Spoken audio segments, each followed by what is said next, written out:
मित्रांनो, हल्ली मी ते प्रणाम बिणाम बोलणं बंद केलंय. का माहितीये, मला फार फॉर्मॅलिटीमध्ये गेल्यासारखं वाटतं. नमस्कार, प्रणाम, काय गरज आहे? आणि मी जे बोलतो ते काय व्याख्यानात्मक, भाषणात्मक, विवेचनात्मक वगैरे विश्लेषणात्मक पण असतं का नाही, मला डाऊट आहे. त्या गप्पा असतात. मला जी काहीतरी माहिती कळलेली असते ती पूर्वी माझ्या एक 4-5 मित्रांचं आमचं कोंडाळं होतं.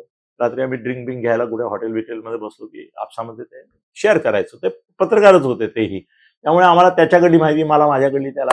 आता तुमच्याकडून फीडबॅक नाहीये मला आणि मी कॉमेंट बंद ठेवलंय, कारण कॉमेंटचा दुरुपयोग होतो. मी अगदी टीव्ही 9 पासून सगळ्यांच्या कॉमेंट बघतो, तर काय वाटेल ते लिहितात लोक. काय शिवीगाळ, काय काय काय कशा करायचं ते, डोक्याला ताप हवा आपल्याला. अशा पण मी कॉमेंट बघत नाही, दुसऱ्यांच्या पण बघत नाही. आणि त्यामुळे मला हे प्रणाम बिणाम आता सोडून दिलं. मी सरळ मित्रांनो, तुम्ही माझे मित्र आहात. तुम्ही हा चॅनल का बघता? तुम्हाला गप्पा ऐकायच्या असतात, तुम्हाला वेगवेगळ्या प्रकारच्या माझ्या काय माहिती मला मिळालेली असते ती मला तुमच्याशी शेअर करायला वाटते. तर ते अधिक लाईव्ह रीतीने व्हॉट्सअपने पण पाठवू शकतो, पण सगळ्यांना कसे पाठवणार? आता कसं युट्यूब चॅनल आहे, तर कुठे जगाच्या कुठे कुठे बघतात लोक. मॉरिशस काय, दुबई काय, अमेरिकेत तर खूपच लोक बघतात. तिथे माझी मुलगी असल्यामुळे तिचं जे नेटवर्क आहे ते सगळं माया नेटवर्कशी जोडलेलं आहे. त्यामुळे तिथे खूप मराठी माणसं आहेत, ती बघतात. ऑस्ट्रेलियात माझा एक नातेवाईक आहे, तिथे पण बघितलं जातं. कॅनडात आहे, खूप जगभर कोणी ना कोणी कुठे आहेत. ते सगळं फार छान वाटतं असं, की आपण आता इथे, म्हणून मी व्ह्यूज आणि हे कॉमेंट बंदच ठेवले. पण व्ह्यूज पण मी कधी बघत नाही किती आहेत काय आहेत. मला काय नाही, मला माझ्या याची दखल घ्यावी ज्यांनी वाटते, अशी एक 5-10 माणसं आहेत महाराष्ट्रामध्ये. त्यांच्यापर्यंत ते पोचतं की नाही आणि ते बघतात त्यांनी आणि ते त्याची दखल घेतात की नाही. बस माझं पर्पज संपलं. माझा युट्यूब चॅनल हा बाकी तुमच्याशी गप्पा मारण्याकरता, एन्फोटेनमेंट हा शब्द पहिल्यांदा मी भरतकुमार राऊतकडून ऐकला होता. त्याने जेव्हा महाराष्ट्र टाइम्सच्या पुरवणीचं स्वरूप बदललं आणि ते एकदम पेज 3 सारखं केलं, त्यावेळेला अनेक लोकांनी आक्षेप घेतला की हे काय, कारण महाराष्ट्र टाइम्स तोपर्यंत 16 होता ना, तर तो 16 महाराष्ट्र टाइम्स एकदम डिस्को करायला लागला. तेव्हा लोक म्हणाले अरे काय. त्यावेळेचे लेखक लेखिकाही त्यांचे सगळे मॉड आणि मॉडर्न होते. त्यावेळेला त्याने एक शब्द वापरला की आताची जी पिढी आहे ती एन्फोटेनमेंटच फक्त पाहिजे त्यांना. हे तुमचे वैचारिक अग्रलेख बिग्रलेख, मुळामध्ये तुम्हाला माहिती आहे ना की हा निष्कर्ष वर्तमानपत्रांच्या प्रातिनिधिक संस्थेने काढलेला आहे की 1 ते 1.5% लोकच फक्त अग्रलेख वाचतात. किती? 1 ते 1.5%. कुठलाही अग्रलेख 1 ते 1.5% पेक्षा जास्त वाचला जात नाही. फक्त मला असं वाटतं, आणि सामनाचाही वाचला जात नाही, पाहिला जातो. सामनाचा अग्रलेख वाचतो कोण? सामनाचा खप किती आहे तुम्हाला सांगितलं तर बुडबुडे येतील. 10,000च्या पुढे खप नाहीये मुंबईचा त्यांचा. पुण्यात तर 5,000 जातो. अशी अवस्था आहे त्यांची. 15-20 हजाराच्या पुढे संभाजीनगरचा असाच 5,000 जातो. पण टीव्हीवर येतो ना बाबा तो. त्यामुळे लोकांना सामन्यात काय आलंय माहितीये, पण सामना ते बघत नाहीत. शिवसैनिक पण, शिवसैनिक इतके त्यांची सदस्य संख्या जी त्यांनी नोंदवलेली दाखवली, तेवढे घेतले असते तरी लाखोच सामना खपला असता. असं 5-10 हजार खपला असता का? What ever it is. माझा बोलण्याचा मूळ जो आपला विषय आहे तो हा आहे की काही वेळेला मी असे मुद्दे तुम्हाला शेअर करतो की जे माझी ऑफ द रेकॉर्ड माहिती असते.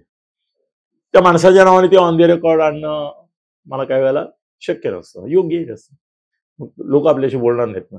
इतकं जर मी एक्सपोज करायला लागलो प्रत्येकाला, तरी मी बऱ्यापैकी करतो. आणि ते माझ्या सहनशील मित्रांना धन्यवाद दिले पाहिजेत की तेही, अगदी शिंदे साहेब, फडणवीस साहेब, आपले संजय, सगळे थोडं माझ्या बाबतीत क्षमाशीलतेने बघतात. म्हणतात की ऑफ द रेकॉर्ड होतं, ऑन द रेकॉर्ड तुम्ही माझ्या नावाने नका. ते संजय म्हणतो की तू माझं नाव का वापरतो रे? मी म्हटलं त्याशिवाय त्याला डेप्थ येत नाही. दुसरी गोष्ट, विश्वसनीयता येणार नाही. कुठेतरी ऐकलं, काहीतरी ऐकलं, कुणाबद्दल तरी ऐकलं, हे तर सगळेच बोलतात. काय ऐकलं, कुणाबद्दल ऐकलं, कुणाकडून ऐकलं, हे जेव्हा मी सांगतो त्यावेळेला साक्षी पुरावे करतो ना मी.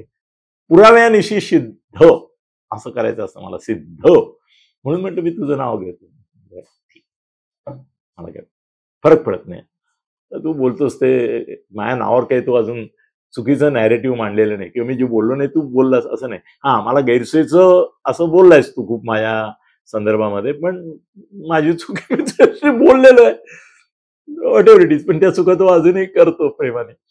तर आपला मुद्दा असा आहे की आत्ता मला कळलेली बातमी अशी आहे की एकीकडे आज वर्तमानपत्रात काय बातम्या आल्या सगळीकडे की निवडणूक आयोगाची झारखंड, हरियाणा, काश्मीर आणि महाराष्ट्र.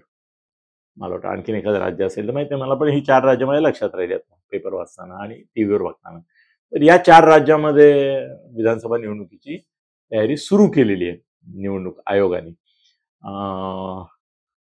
पण मला जी आता ऑफ द रेकॉर्ड मिळालेली माहिती आहे, काय म्हणू त्याला, अनकन्फर्म म्हणू का कन्फर्म म्हणू का फ्रॉम हॉर्सेस माउथ म्हणू की असं म्हणू की असं दिसतंय संभाव्य असं म्हणू का, काही थोडं वेग ठेवू का, डिसिसिव्ह निर्णयात्मक असं विधान नको करू का.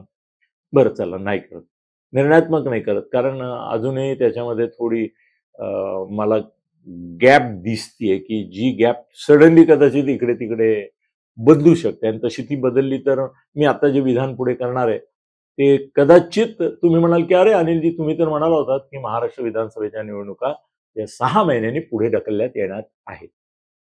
काय म्हणालो तुम्ही, काय म्हणालो आहे, महाराष्ट्र विधानसभेच्या निवडणुका 6 महिन्यांनी पुढे ढकलण्यात येणार आहेत. ओके, मोठं विधान आहे.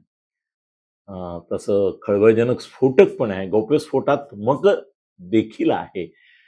आणि त्याची जी आता मला तुम्ही जर विचाराल की बा मग काश्मीर, हरियाणा, झारखंड आणि महाराष्ट्र या 4ही निवडणुका पुढे ढकलणार का फक्त महाराष्ट्रातलीच निवडणूक पुढे ढकलणार, या प्रश्नाचं उत्तर जे आहे ना ते मला आता थोडंसं गोंधळात टाकून गेलाय. लेट मी कबूल करून टाकतो तुमच्यासमोर की असं म्हटलं गेलंय की आता केंद्र सरकारला, म्हणजे मोदी शहांना, केंद्र सरकार म्हणजे आहे कुठे सरकार, बाकी दोघंच आहेत, मोदी शहांना आता विधानसभा निवडणुका हरियाणा, झारखंड, काश्मीर आणि महाराष्ट्रात घेणं हे फारसं सोयीचं नाही. ही खरी गोष्ट आहे की तुमच्या अब्दुल्लांचा आणि त्या मुफ्ती मेहमद सईदचा पराभव झाला आता लोकसभेला, पण त्याच्याऐवजी जे निवडून आले 2 लोक ते दहशतवादी आहेत, जेलमध्ये आहेत, खासदार झाले ते राव. जर काश्मीरमधून 2 दहशतवादी जे जेलमध्ये आहेत ते खासदार म्हणून निवडून येत असतील तर उद्या काश्मीरमध्ये निवडणूक घेतली तर अनेक दहशतवादी जे जेलमध्ये आहेत ते विधानसभेला उभे राहतील का नाही सांगा तुम्ही मला. हे दोघं लोकसभेला उभे राहिले, बरं अशी परवानगी आहे ना. आणीबाणीनंतर कितीतरी जॉर्ज फर्नांडिस पासून कितीतरी जेलमधले असलेले लोक हे लोकसभा लढले, निवडून आले. अशी आपल्याकडे बंदी नाही आहे की जेलमध्ये पप्पू यादव वगैरे कितीतरी गुन्हेगार आहेत, माफियाज आहेत की जे जेलमध्ये आहेत वर्षानुवर्ष, तरी देखील निवडून येतात, खासदार होतात. तिथे जेलमध्ये असल्यामुळे त्यांना काही एखादं प्रसंगोपात त्यांना घेऊन जातात तिथे हजेरी लावायला, पण त्यांची गैरहजेरी काही काउंट केली जात नाही. आता हे 2 दहशतवादी जेलमध्ये आहेत, ते निवडून आले. म्हणजे असा विचार केला तर ज्यांचा थोडा लोकशाहीवर विश्वास आहे, जे राजकीय पक्षाची चौकट मानतात तसे अब्दुल्ला आणि यांचा पराभव झाला आणि चक्क दहशतवादी निवडून आले. त्यांच्यावर पोलिसांना मारल्याचा गुन्हा आहे, दहशतवादी हल्ले केल्याचा गुन्हा आहे, असे निवडून आले.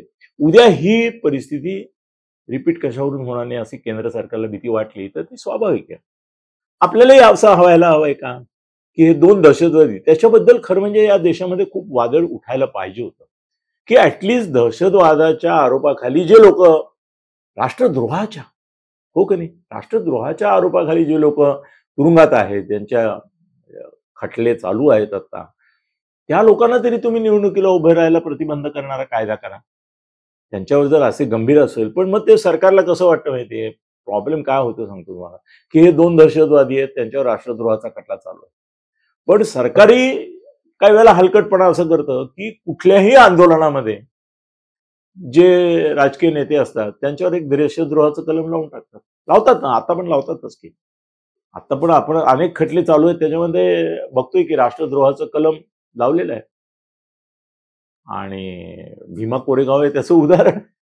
तिथेही सगळे जे डावे विचारवंत होते त्या सगळ्यांना त्यांनी राष्ट्रद्रोहाचं कलम लावलेलं आहे.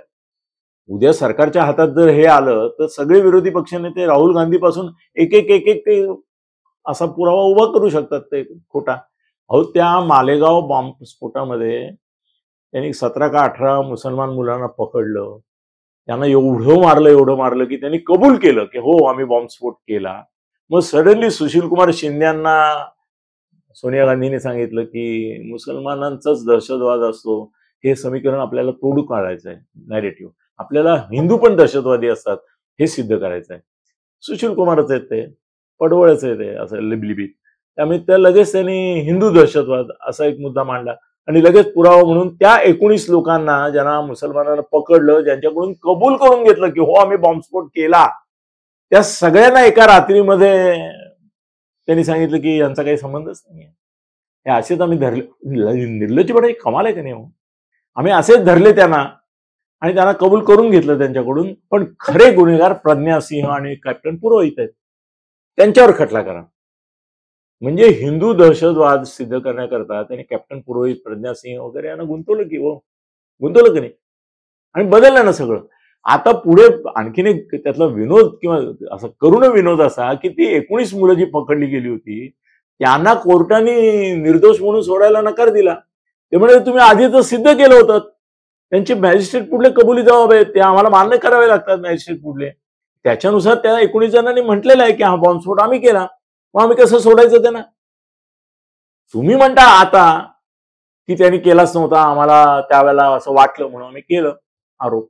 आता प्रज्ञा सिंह आणि कॅप्टन पुरोहितवर करा. ते म्हणजे उद्या तुम्ही कॅप्टन पुरोहित आणि प्रज्ञा सिंह यांना पण म्हणाल की ते निर्दोष आहेत. आणि खरंच तसं झालं. आणि खरंच तसं झालं की सरकार बदललं, मोदींचं सरकार आलं, त्यानंतर प्रज्ञा सिंह खासदार झाल्या. कॅप्टन पुरोहितला खासदार नाही केला, पण त्याची सुटका झाली जामिनावर.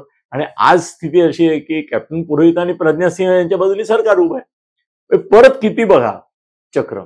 त्यामुळे या सगळ्या विषयामध्ये हा प्रॉब्लेम निश्चितपणे आहे की राष्ट्रद्रोह आणि हे कलम लावून कुणालाही ते उद्या राहुल गांधीला, सोनिया गांधीला, प्रियांकाला, शरद पवारांना, उद्धव ठाकरेला कुणालाही बाजूला काढतील की राष्ट्रद्रोह. बरं, राष्ट्रद्रोहाची व्याख्या इतकी सैल केली आहे त्यांनी, आता मध्यंतरी बदलले त्याच्यामध्ये काही, पण की तुम्ही चळवळ केली, आंदोलन केलं, तुम्ही रस्ता रोको केलं तरी राष्ट्रद्रोह. एखादा लेख लिहिला, एखादी पोस्ट टाकली तरी राष्ट्रद्रोह. मला वाटतं त्या मुलीला काय केतकी चित्रे का कोण, तिलाही असं राष्ट्रद्रोह कलम लावलं. अर्नबला पण काय राष्ट्रद्रोह कलम लावलं.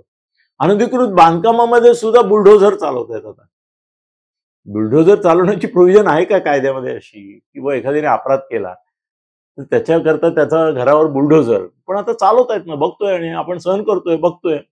सहन करतोय हा शब्द योग्य आहे की नाही मला माहित नाही, पण त्यामुळे मुळामध्ये आपला जो मूळ विषय आहे तो महाराष्ट्राची विधानसभेची निवडणूक ही पुढे जाईल का, तर काश्मीरमध्ये हा जो प्रश्न आहे. त्यामुळे काश्मीरमध्ये खरं सांगू का तुम्हाला, राज्याचा दर्जा द्या, तुम्ही देणारच आहेत त्यांना खुश करण्याकरता.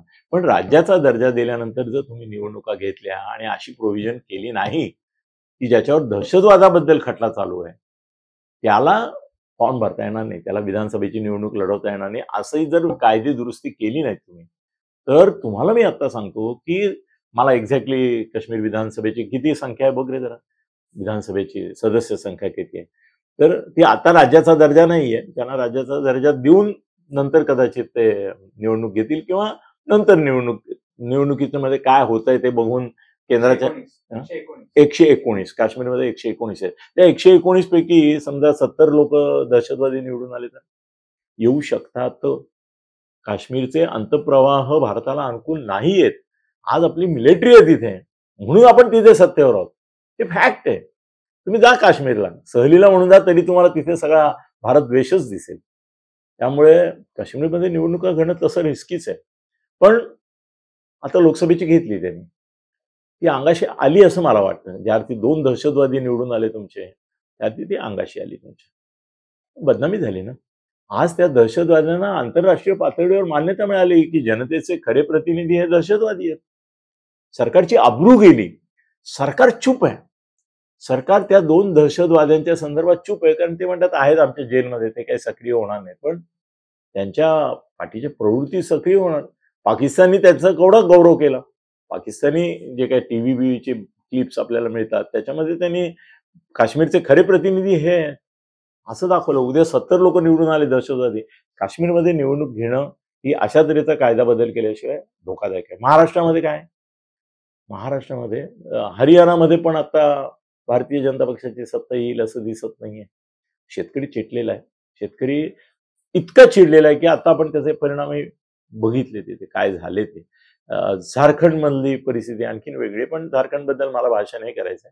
मला महाराष्ट्राच्या बद्दल बोलायचं की महाराष्ट्रामध्ये आता निवडणूक तुम्ही घेतलीत, क्लिअर कट केकवॉक आहे महाआघाडीला.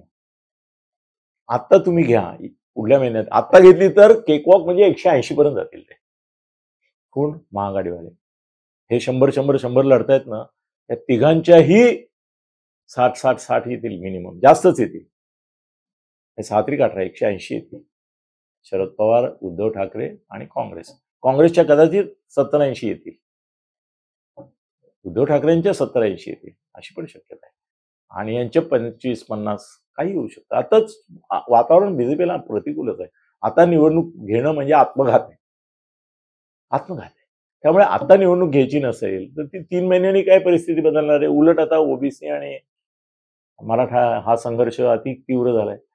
ओबीसी फ्रस्ट्रेट होणार आहेत आणि मराठ्याचं फ्रस्ट्रेट झाल्यातच जमा आहेत. झालं, मराठ्यांना जी काय आश्वासनं दिली होती ती सगळी विफल होणार आहेत. त्यामुळे मराठा समाजामध्ये उद्रेक, दंगलीच होण्याची भीती वाटते मला महाराष्ट्रामध्ये. त्यामुळे महाराष्ट्रामध्ये काहीतरी कारण काढतील. अतिवृष्टीचं कारण काढतील, कुठे दुष्काळ आहे ते कारण काढतील, अतिवृष्टीचंच बहुतेक काढतील, किंवा कायदा सुव्यवस्था ठीक नाहीये काढतील. काय वाटेल ते काढतील. कुठेतरी काहीतरी घडवून आणतील. काही घडवू शकतात. जातीय तणाव निर्माण करतील, धार्मिक तणाव निर्माण करतील. शेवटी त्यांनीच ठरवायचं ना काय बहाण्याने आपल्याला निवडणूक पुढे ढकलून घ्यायची आहे. याचा एकदा निर्णय घेतला की तशी सिच्युएशन निर्माण करण्याचं काम सरकार करू शकतो. तसंच केलं जाईल. काहीतरी असा बहाणा निर्माण केला जाईल, असं कारण निर्माण केलं जाईल की ज्याच्यामुळे महाराष्ट्रात तुर्तास निवडणुका शक्य नाही असा रिपोर्ट निवडणूक आयोगच देईल. आणि किमान 6 महिने, मग नंतर परत आणखीन काय काय कारण सांगतील. आता दिवाळीच्या आधी म्हणतायत, त्याच्याऐवजी मग ही ऑक्टोबरमध्ये होणारी निवडणूक नोव्हेंबर, डिसेंबर, जानेवारी, फेब्रुवारी, मार्च, एप्रिल इथपर्यंत लांबू शकते. म्हणजे या सरकारला जीवदान मिळतं ना. 6 महिने आहे या महायुती शासनाला जीवदान मिळतं. डॅमेज कंट्रोलसाठी मी तुम्हाला सांगू का की महायुतीला आता किमान 6 महिने 8 महिने पाहिजे, 7-8 महिने पाहिजे. त्याशिवाय हे लोकसभेमध्ये जे काय विदारक चित्र उभं राहिलंय ते बदलणार नाही. 7-8 महिने पाहिजे. काहीतरी इम्प्लिमेंट झालं पाहिजे, काहीतरी लोकांना रिलीफ मिळाले पाहिजे, काहीतरी लोकांमधले हे जे कलह आहेत त्याच्यावर तोडगे सापडले पाहिजेत. लोकांमधला क्रोध, प्रक्षोभ कमी झाला पाहिजे.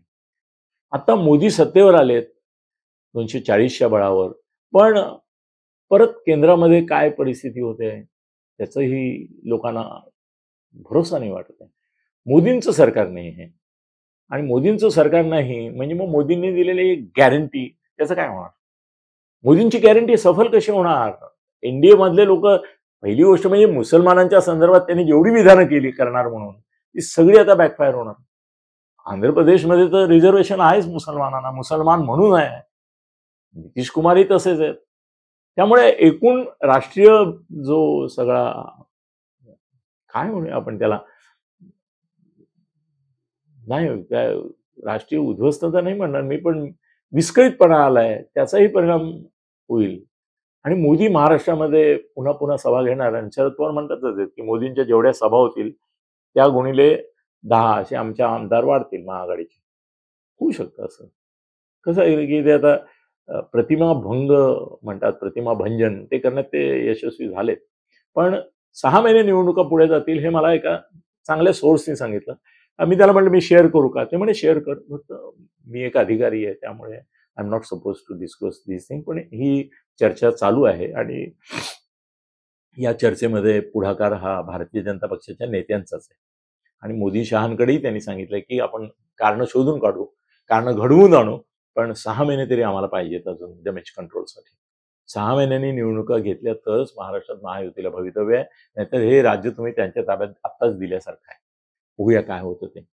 मी एक वेगळी बातमी तुम्हाला सांगितली, खरी ठरली तर तुम्ही मला अभिनंदन करा. याचं कारण असं आहे की सगळीकडे वातावरण तयारीचं दाखवत आहेत पेपरवाले. असं असताना मी तुम्हाला सांगतोय की 6 महिने ही निवडणूक पुढे जाण्याची शक्यता आहे.